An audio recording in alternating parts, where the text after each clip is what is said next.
Hello and welcome to From Impossible to Inevitable. I am your host, Megan Bauer. Thank you so much for joining me today and for pushing play. I am so grateful for you. If you're listening on a podcast platform, please check the show notes, especially if you're interested in watching this episode on YouTube. There is always a link to every YouTube episode within the episode show notes.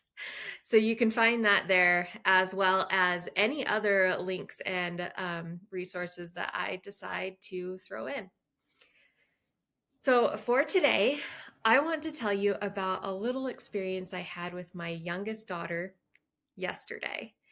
And my youngest just recently turned 4. She is a doll. And she is still figuring out how to ride a bike. We've got a little bike for her with training wheels on it, and she has still been really scared of falling. And yesterday, she decided, she's like, okay, I want to try it again. I want to ride my bike. Okay, great. We pulled out the bike. I held on to it as she climbed on. And I tried something different this time. Previously, we would try to get her to push the pedals to propel it herself. We would hold on to it, but we wouldn't move the bike. We would make her push the pedals to learn how to propel it herself, which as she's figuring out how to move the pedals and where to apply the pressure and all of that and the rhythm of it has previously resulted in the bike really not going very far. And then she gets really frustrated by her lack of progress, visual progress, and she quits. So instead, yesterday, what I did is I encouraged her to focus on the pedals, but regardless of whether or not she was actually propelling the bike, I moved the bike forward. She thought or assumed that she was the one moving the bike because she was working on the pedals. Now, she didn't quite have a rhythm with the pedals and she didn't quite push hard enough to actually propel the bike. If I hadn't moved it, the bike would not have gone far again. However, I moved the bike as she focused on the pedals and figuring out where to apply the pressure, as she focused on the rhythm, as she just really tried to figure that out. I kept her balanced, I kept her moving, I steered her, and I just let her focus on the one thing of the pedals. Now, we went up and down our street, not the full street, just a few houses, a few times, probably 5 or 6 times before she was like, okay, I'm done. But the experience was so much better. And she didn't, I wish this story ended with, she went off on her own and it was amazing. It doesn't end that way. It ends with she spent time working on the pedals and I provided some much needed structure and helped her feel like she was making progress because she was. She was making progress on learning how to use the pedals, learning where to apply the pressure, learning the rhythm of it. It's just that she didn't make enough progress to actually propel the bike forward, but progress was still made. So, this was an interesting thought as I kind of reflected on this as anyone in a parenting role or a leadership role or a mentoring role, as you help people develop their own talents, their own skills, or even, riding a bike or whatever it is that you find yourself in the position of teaching someone else, sometimes it's helpful to allow the illusion of their forward visual movement, because then she believes that she moved that bike forward, which, if you go back to our first episodes, that belief is everything. If she believes she moved the bike, then that means she can move the bike again. And as she figures out the pedals, she certainly will move the bike all on her own. And I know that she'll eventually get there.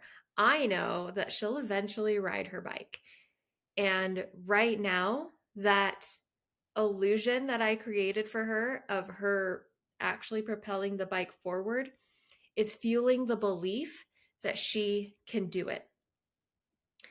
Now, if you're not in a leadership position or a parenting position, which I think everybody is in a role or position to teach someone something, but if you don't think you are, take this personally into your own life as you move forward on your path. There are days where I feel like I am just treading water, like I am not getting anywhere, I am not doing anything. And it's only when I go to uplift someone else that I actually pause and realize how much I have done, how much progress I have made, how much I have learned. And I've got some artist friends, and I I've talked about them before. I love them dearly. Our friendship is one of my favorite things. And I will point out to them, look how far you've come. Look what you've learned. Look what is just second nature now. And some of the same things that I am telling them to acknowledge, I can acknowledge for myself too. And I can be like, yeah, I've learned that. I have taught myself that. I have progressed so much. Even if I feel like I'm not fluidly riding a bike, maybe I have figured out the pedals, or maybe I've figured out the steering, or maybe I've just figured out how to pump up the tire. But there is progress made. You just have to allow yourself, give yourself the permission to see how far you've come. One of my favorite conversations with Jake was a long time ago, many years ago. We were still living at our first house, and he was sitting there and he was feeling like he didn't have the credibility that he wanted professionally. And he said to me, I just want to create this program. And I feel like once I create this program for a company, then I will have made it. I will be credentialed. I will feel confident enough that I can do it, I can market myself in this manner. And I looked at him and I was like, didn't you do that here? Didn't you create that program at this place? Haven't you done that? And he stopped and he realized, he's like, oh my gosh, I did. I did. He felt like his goal was still a ways off. He felt like what he wanted to do was something that he still hadn't achieved, even though he had.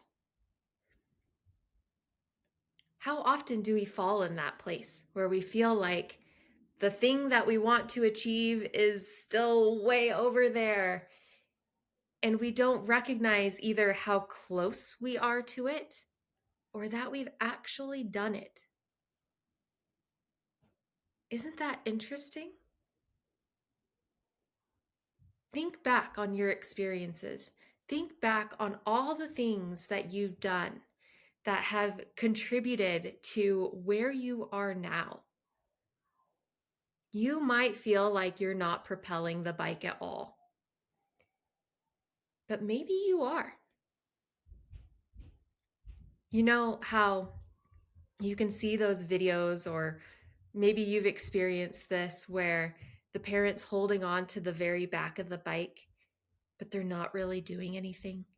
They're just there because the kid thinks they need their parent there. The kid thinks that their parent is the one making everything happen. But actually, the parent's not actually doing anything. The kid is steering, the kid is pedaling, the kid is balancing. And the parent is just there because the kid feels like they need them there, but they don't. Sometimes we don't realize what we've done. We don't realize how many cool things we've accomplished, how close we are to the goal, or if we've even surpassed it. If we still think we're learning to ride our bike when we've already learned how to do it, we just need to get on the bike and keep going. I loved that. It was a very fun experience with her outside yesterday. And to see her feel the accomplishment of riding her bike, even though I know she's not quite there, we've made progress on her belief system. We made progress that she can do it. And that is what's going to actually give her the ability to do it. You have to believe first. We went through this. And then you have to follow through with the actions. You can. Whatever it is, you've made progress. You're closer than you think. You're doing a great job. That's what I have for you today. Thank you so much for joining me on this episode. I appreciate you. I love you. I hope you have a beautiful day with all of the sparkly things. Bye for now.